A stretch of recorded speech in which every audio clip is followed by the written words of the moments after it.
It is a new year and a new decade and all that good stuff, so we're going to start a brand new series today, and the year and the series have the same title, 2020.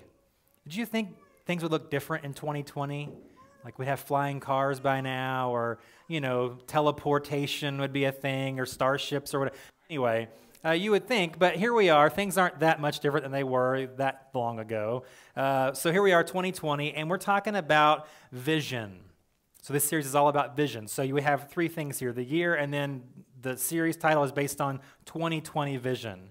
We're going to talk about what it means to have perfect vision for, first of all, for our church. So this is going to kind of be sort of what we aim to be in the community, the kind of church that we want to be. We'll take a look at that over the next several weeks, and then we'll apply those same principles to our lives. How we can apply the same sort of main idea each week to personally, how we can be the kind of people that Jesus wants us to be as well. So the series is about vision in general in that way, but we're going to get our ideas every week, our main thoughts every week from a very specific vision that's in the Bible. And it's John's vision, or what you might call John's revelation. So we're going to start this brand new year by looking at the book of Revelation. We're going to go there. Now, so Revelation, you hear that and you're like, oh, wow, because there's a lot of things there, a lot of imagery, a lot of prophecy, a lot of controversy, a lot of discussion around this book. But we're going to look at a very specific portion of it. We're just going to focus on the first 3 chapters of the book of Revelation to really get this idea of vision for our church and hopefully for your life. So we're not going to get into any of that really out there kind of stuff. Maybe one day I will really get the strength to go through it. We did it with our youth group years ago. I gave them a list of, we're going to go through a book of the Bible on Sunday night, kind of verse by verse, and all 66 options. What do you want to do? Of course, they picked Revelation. I'm like, what have I done? So I've done that, been there, done that. So we're not going to do that, but we are going to focus on the first 3 chapters of John's vision, of John's revelation, and see how we can apply those principles that he sees in his message to our church and our lives. So what I want to do today, now today's message kind of came at last minute. So I had something else ready to go for today. I have a certain number of weeks I'm trying to get all this done in. And so, of course, Thursday afternoon, I'm kind of working on that. And I'm just like, this is going in a very different direction than what I've got here. And so I kind of had to scrap or really push back a week what was already ready to go. And so if this is like a swing and a miss, that's why. This is like 2 days worth of work here. So I think it'll be good. So again, I think God did that on purpose. He knew who was going to be here. He knew who was going to be listening, maybe online later on for a specific reason. So we're going to cover some things. I hope that'll be helpful for us as we kick off this new series. What we're going to do today is look at the author of the book of Revelation, the writer. His name is John. We're going to look specifically at 2 things that are very important to him and this vision that he has and how we can apply it to our lives. 2 main things we want to look at. The first main thought that we want to focus on with John is that this important fact, John had a relationship with Jesus. I want to focus really 3 things about that. So John had a personal relationship with Jesus. Now, we use that term even today, you can have a personal relationship with Jesus, and you can. You should personally have a faith journey, a faith walk, that relationship with Christ. But John, literally had a friendship with Jesus. He was best buds, really, with Jesus. He followed him around everywhere for over 3 years. He was physically, literally friends with Jesus. It was a personal relationship that he had. And so John wanted to make it very clear in some of his writings. So John wrote the Gospel of John, and then the vision, the revelation that we're going to look at here the next few weeks, and also 3 letters, 1st, 2nd, and 3rd John, which he wrote to some of the churches that he had pastored. And that'll be kind of what our focus is in this series moving forward. But he wanted to make it very clear that he did have a personal relationship with Jesus, because he's writing this later in his life. He's writing Revelation at around probably age 90 is what we believe. And so he wants to make very clear in his writings, hey, this guy that you've probably heard a lot about, this guy named Jesus that you've probably read a lot about, there's a lot said about him, there's a lot circulating about him. I want you to know from personal firsthand experience what Jesus said and did. So in 1 John chapter 1, he starts out this letter to the church like this. He says, we proclaim to you the one who existed from the beginning, whom we have heard and seen. We saw him with our own eyes and touched him with our own hands. He is the word of life. This one who is life itself was revealed to us, and we have seen him. And now we testify and proclaim to you that he is the one who is eternal life. He was with the Father, and then he was revealed to us. So, to John, Jesus was many things. He was teacher, he was leader, he was Messiah, he was God in flesh. But really at the core, the thing that affected John the most was that Jesus was his personal friend. His personal friend. And we know that John was one of the 12 disciples, the 12 original apostles. And so we know that, think about that for a second. So as John is pastoring later in life, imagine the credibility this guy has when talking about Jesus. Like, what I'm telling you is not something that I heard from someone who heard from someone who heard. Like, no, I was there. I wrote some stuff down so I wouldn't forget about it. Like, that he actually said this. I can set the scene for you because I was literally there with him when he performed this miracle, or when he said this, or this guy's saying he said that. I'm telling you, he never said that. John has immediate credibility as a minister of the gospel because he was there with Jesus. I wish I had that kind of credibility, but I don't, all right? So I am telling you what I have read and heard, all right? Imagine being in John's shoes. Imagine having that relationship with Jesus. That I'm with him, walking with him, hearing him. And we only see a small portion of what Jesus actually said and did. John was there 24/7, 365.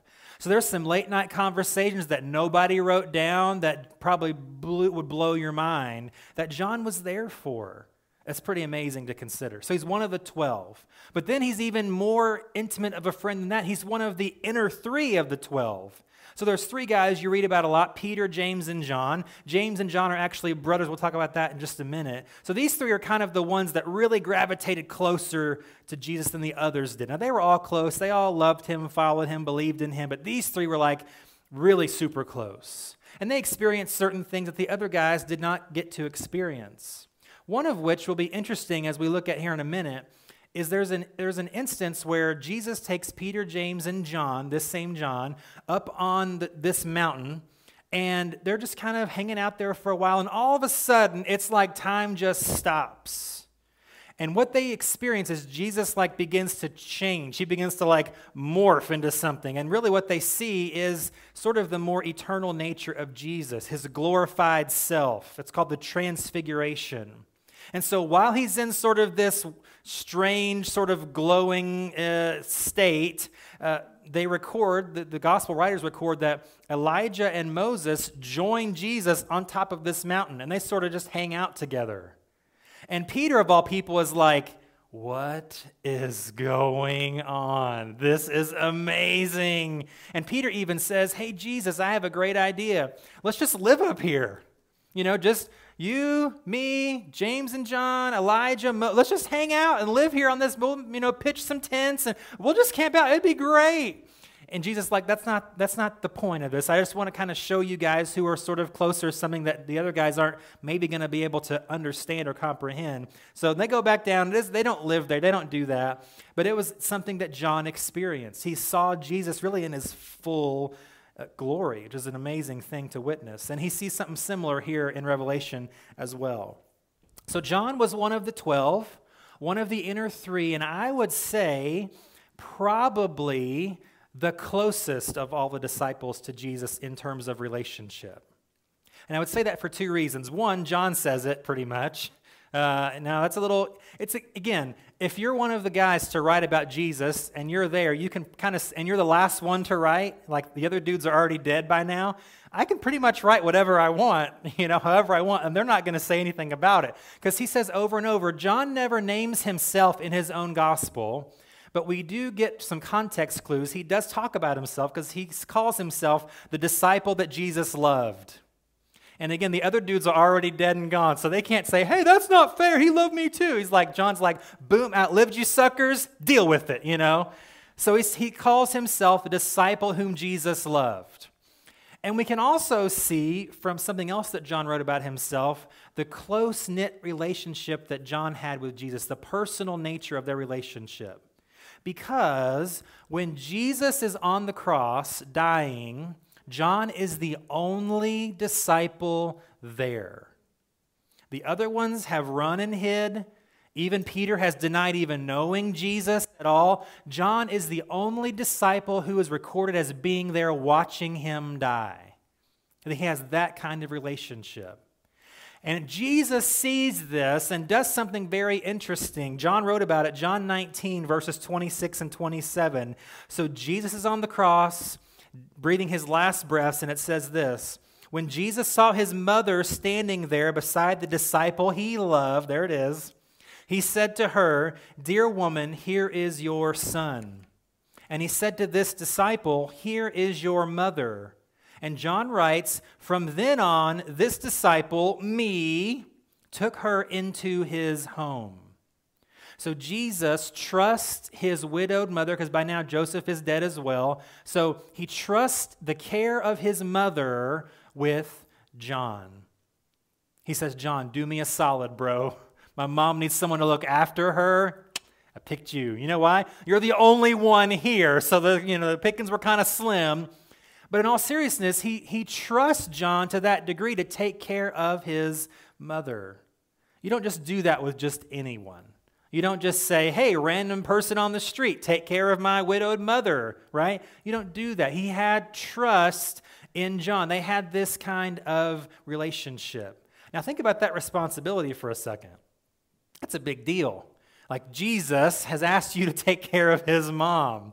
Don't mess it up. Take care of her. I don't want to have to come back for you early, because I will. Don't do anything, And then also think about, so as personal a relationship as John had with Jesus while Jesus was alive, just think about the late night conversations John may have had with Mary. Think about, he's probably one of the only people ever to know what Jesus was like as a teenager. He's like, "Okay, Mary, he's gone, okay? He's not coming back for a while. You can dig up the dirt on Jesus. Well, how was he as a teenager? Did he ever rebel? Did he ever, try to cover up anything?" So he knows stuff that hardly anyone else knows. And I'm kind of mad at John because he didn't bother to write any of that down.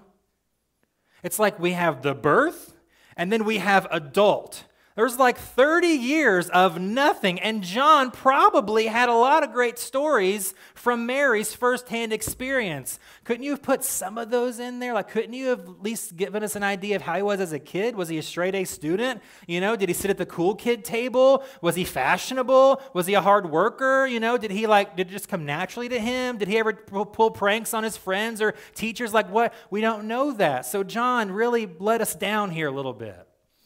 But John had some of that firsthand knowledge. He had a personal relationship with Jesus. The second part of their relationship, though, is that his relationship grew. It matured. Because, again, we said earlier, John had a brother named James. Jesus gave this dynamic duo a famous nickname. He called them the Sons of Thunder.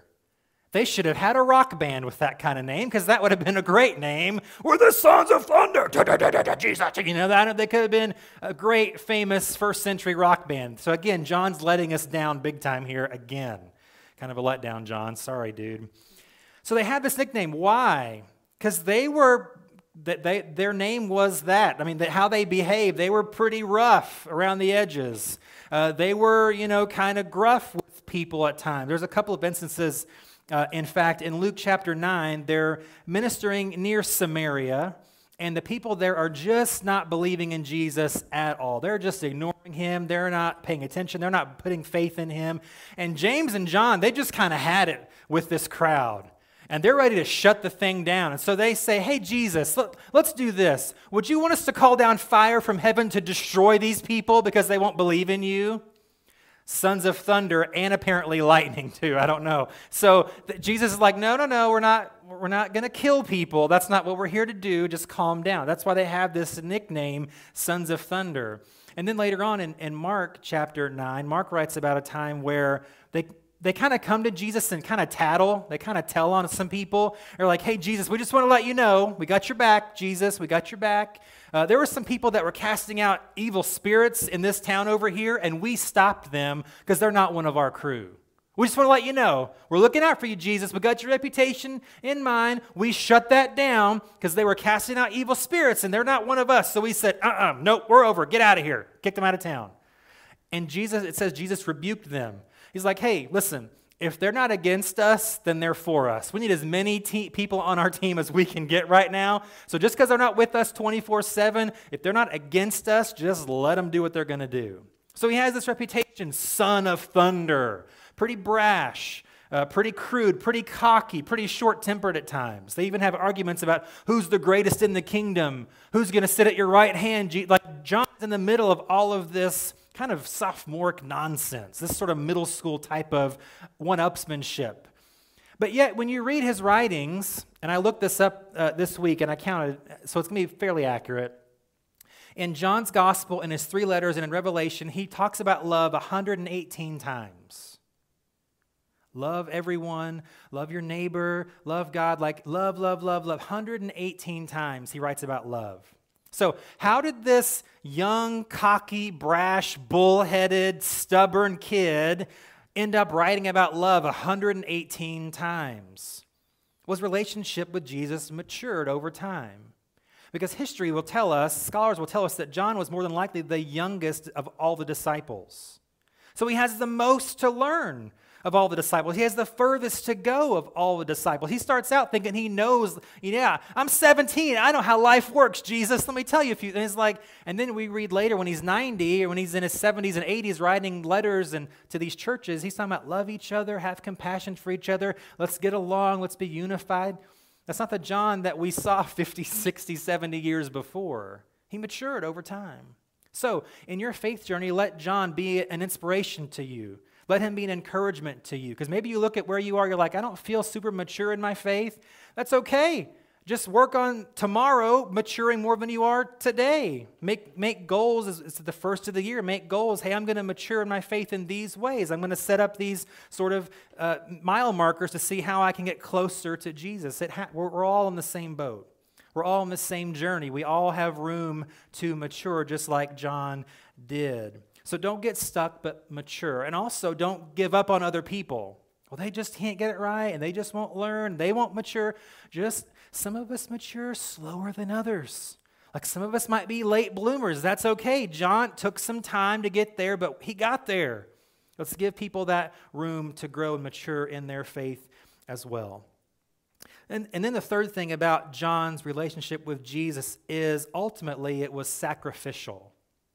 It was sacrificial. Again, go back to this thing. John had no intention of caring for Mary, right? That wasn't in his life plan. He wasn't like, when Jesus dies, I'm just going to take care of his mom. So that wasn't why he was there, but that's what happened, and he did it. It was sacrificial. And then most of his life he gave to the work of the ministry.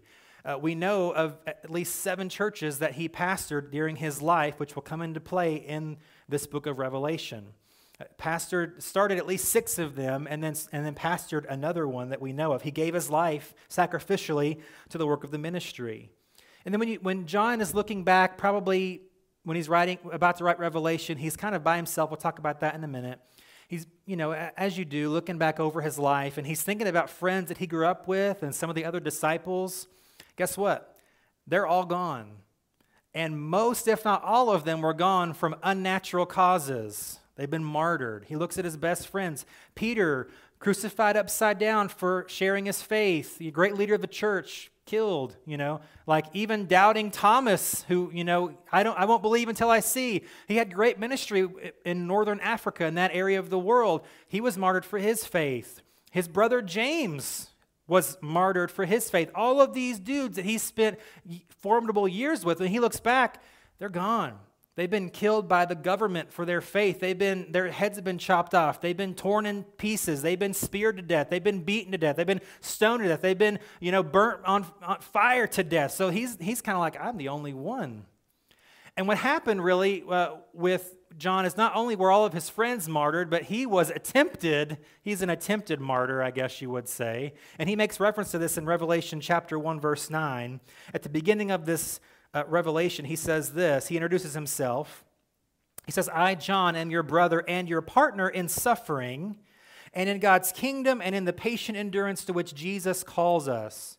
I was exiled to the island of Patmos for preaching the word of God and for my testimony about Jesus. So in the late 80s AD, the Emperor Domitian had taken over, and he was not very kind to Christians. He was not, this Jesus movement, we're going to kill that thing right away. And so John, being later in his life, is sort of a legend in his own right. He's pastored all these churches. He's done all these things. He's written a few letters already. And so he is basically captured by the Roman authorities. And what they do is they drop him in this huge vat of hot oil, try to burn him alive in hot oil. And apparently there's a huge, one historian says there's sort of a crowd there watching this, like it's sort of a blood sport, like, yeah, down with John. And this dude's like in his 80s.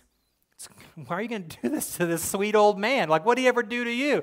It's because of his testimony about Jesus. So they drop him into this vat of hot boiling oil, and he doesn't die. In fact, one historian says he had no injuries at all. They pull him out, and you would think nothing had happened to him. That historian says that event so affected the crowd, many of them put their faith in Christ that day from that experience. So then Domitian's like, well, you just can't, now I have to do something because now he's like a miracle. So he exiles him to this island called Patmos. He's there by himself, supposedly to live out the end of his days. And he's there for a couple of years. And that's where the second main idea today is that's where he has a vision of Jesus.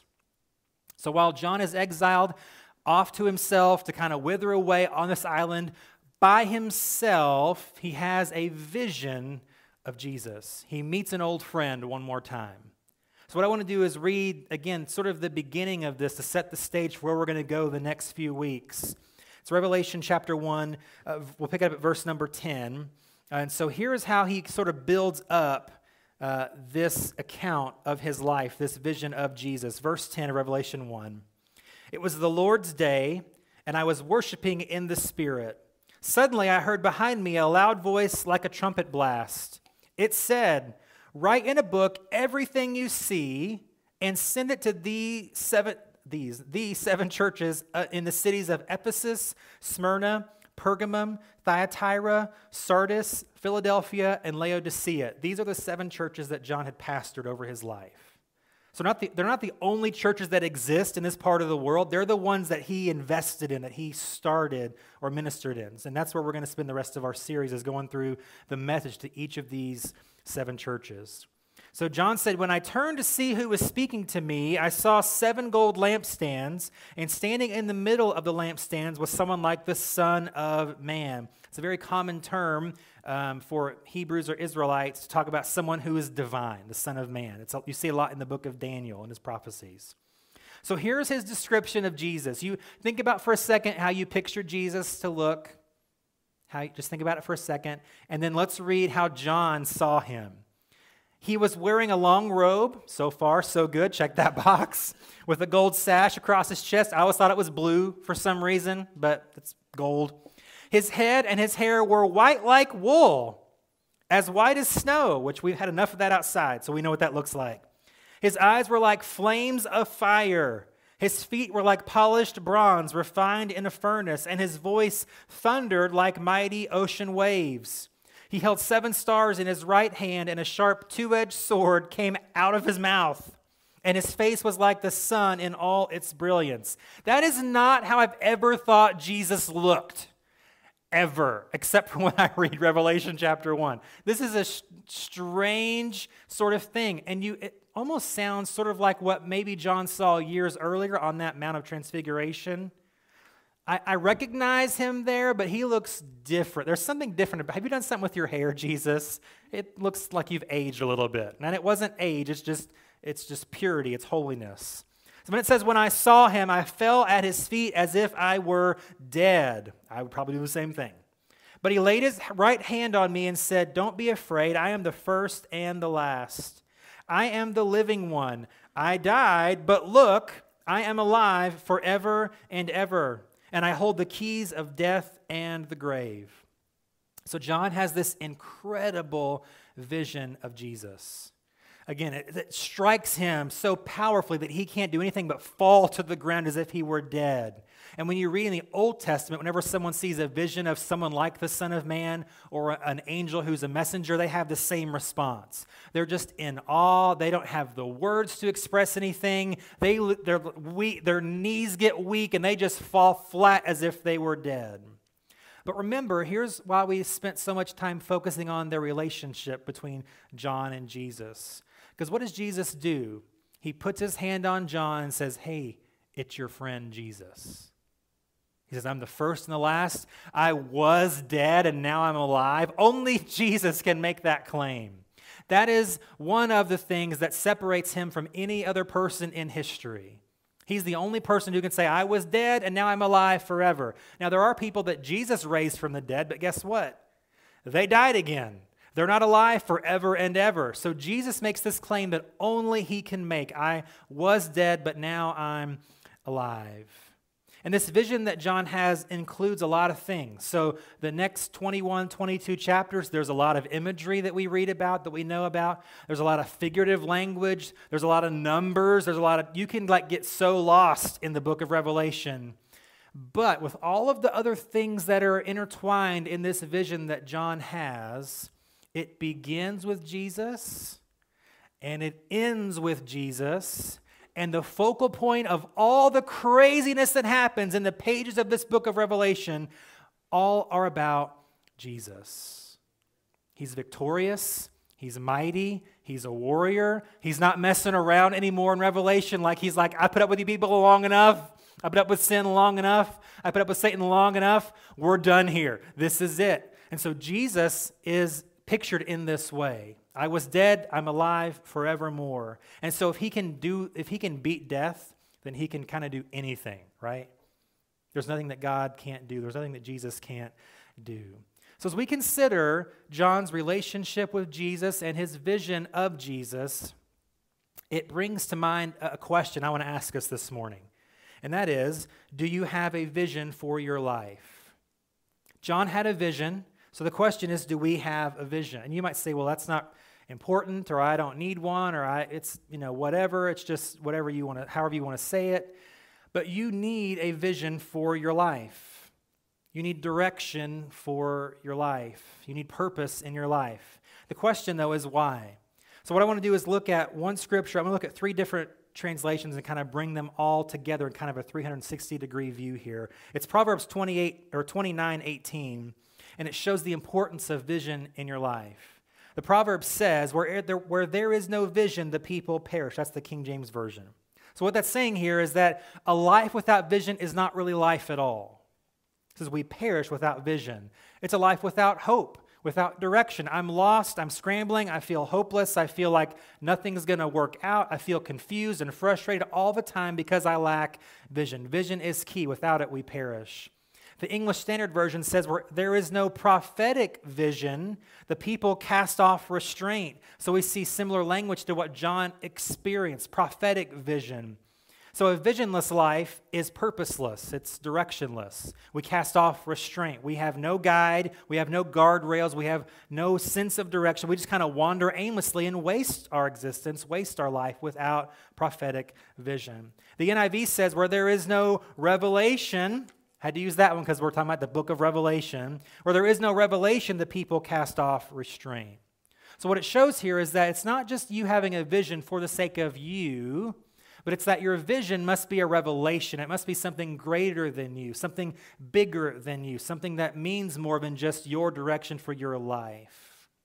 So you might think, I don't buy that. I don't need a vision for my life. And maybe, I've got time to figure it out because I'm young, or I'm kind of past my prime, so I'm just going to kind of wait my days out.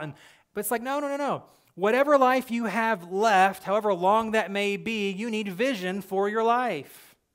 So if you're young, don't waste your prime years by living directionless and visionless with cloudy vision. Well, I'm going to kind of feel my way through life, and I'm not going to, and there's always an aspect of that. But we'll see how you can have clear vision, I would say perfect vision, how that's possible here in just a second. Don't waste your prime years with poor vision, with cloudy vision, or with no vision.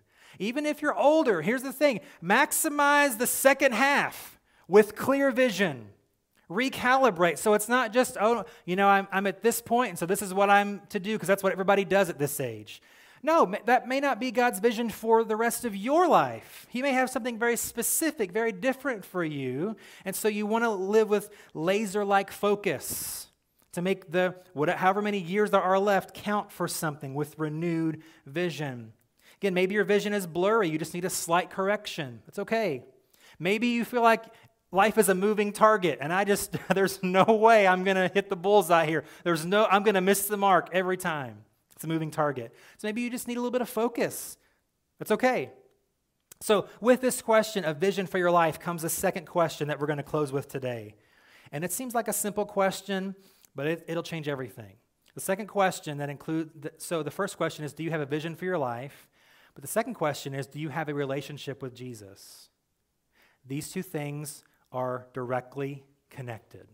They were for John, because John had a relationship before he had a revelation. That's why we set up the scene the way that we did. We established the close-knit, personal, growing, intimate relationship, the sacrificial relationship that John had with Jesus, because that's the only way he's going to get this revelation. The only way. Because Jesus knew he could trust John with this information. He knows this guy is not going to freak out. He's not going to flake out. So when Jesus tells him a few times, write this down, he trusts John enough to get it right. Because he says, the stuff I'm going to show him, he's not going to understand. It's going to seem strange, maybe scary, very weird, and he's not going to know. Some of the stuff's not going to happen for a couple thousand years or more after he's gone. So I need someone I can trust to get this right. And he trusted John with this information. He knew he was reliable. He knew he was trustworthy. He wasn't just going to trust this sensitive information with just anyone. It kind of goes back, if I can trust him with my mother, I can trust him with this revelation. And it's because he had that relationship. So here's how then vision and relationship connect in our lives. We're going to go back and read the second half of Proverbs 29:18 and see how they're connected. So the King James, again, it says that, let me look at it again. It says, where there is no vision, the people perish. The second half of that verse says, but he that keepeth the law, happy is he.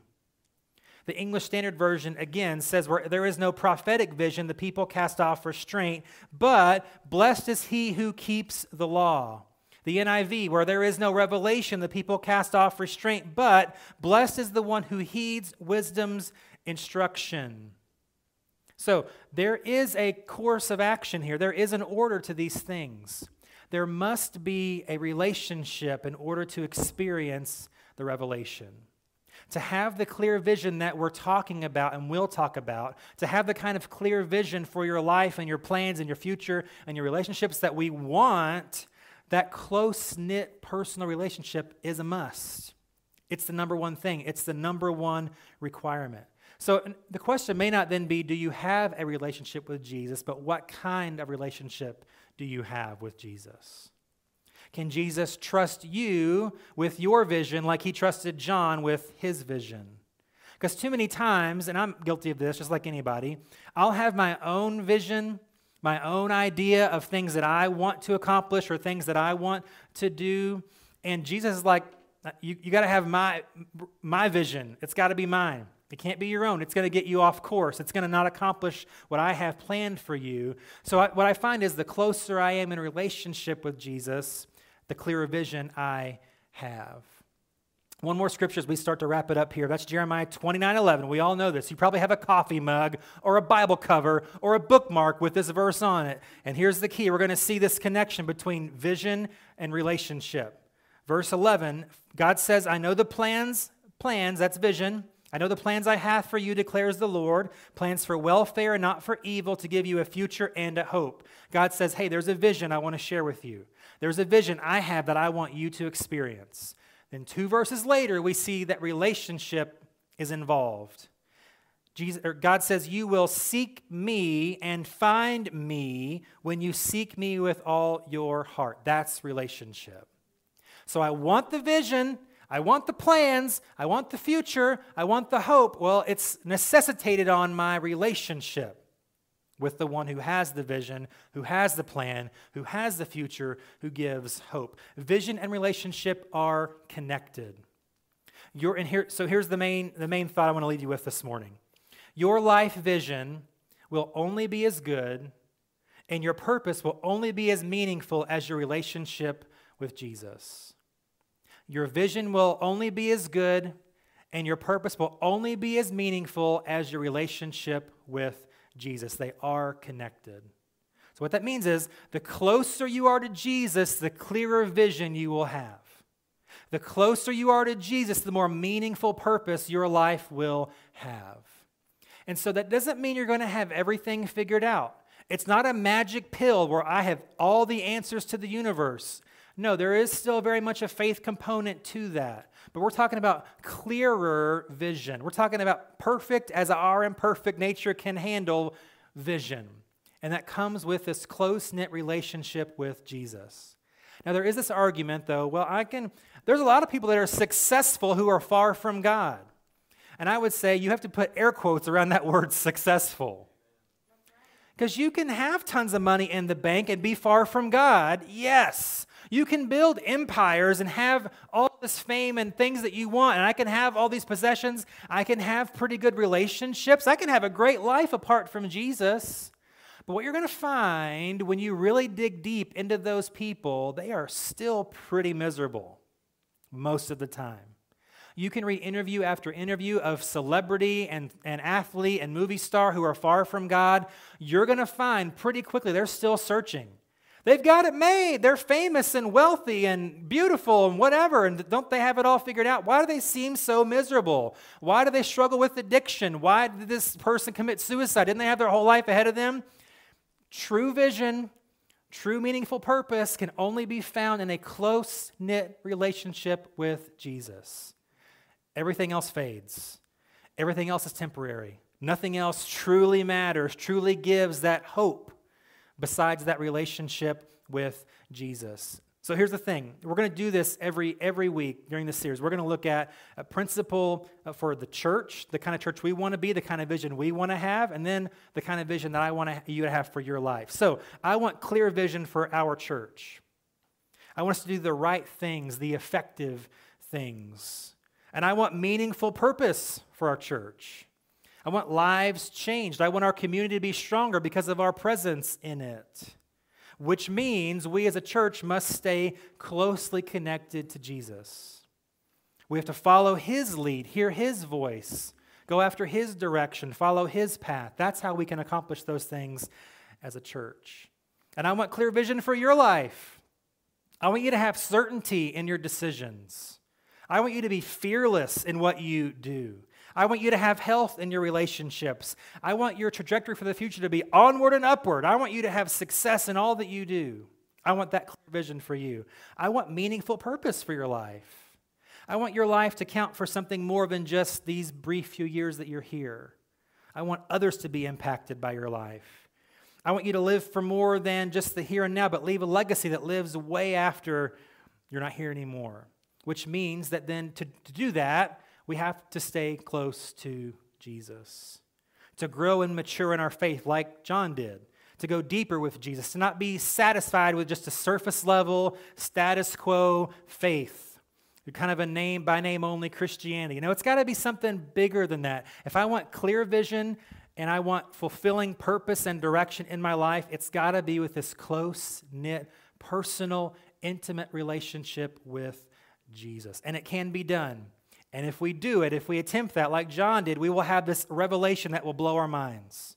We will experience things in our lives and through our lives that will just wow us and everybody else around us. It'll just be like, how did God do that with them? How did He accomplish that purpose through that person? Well, it's because this relationship gives me clear purpose and it gives me this clear vision and this meaningful purpose in my life, that God can do what I can't. And God can do, what I could never accomplish. And I did it not because I did, but because he did through this vision and purpose.